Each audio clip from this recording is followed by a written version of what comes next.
আসেন আসেন আর ফাঁসেন। ভাই আমার 1 কেজি মাংস দেন তো তাড়াতাড়ি। হ্যাঁ দেবো। ভাই আমার 2 কেজি মাংস কেটেন, হঠাৎ করে বাড়ি আত্মীয় হয়েছে।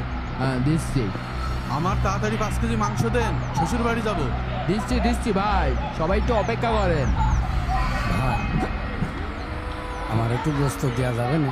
আরে হুজুর আপনি কট্টুক গোশ নেবেন, 1 কেজি নাকি 1.5 কেজি? আরে ভাই আমি আগে আইছি, আমার 5 কেজি মাংসের কি হলো? ভাই একটু অপেক্ষা করেন, দিচ্ছি। এইটা কেমন কথা হইলো ভাই? আমরা সিরিয়ালে দাঁড়ায় রয়েছি, আপনি হুজুরি নিয়ে ব্যস্ত হয়ে গেলেন। আমরা কি মাগনা নিতে আইছি নাকি? আরে ভাই একটু ধৈর্য ধরেন না, দিচ্ছি। আপনি আমার জন্য আপনার ব্যবসার ক্ষতি হচ্ছে, আমি চলে যাচ্ছি।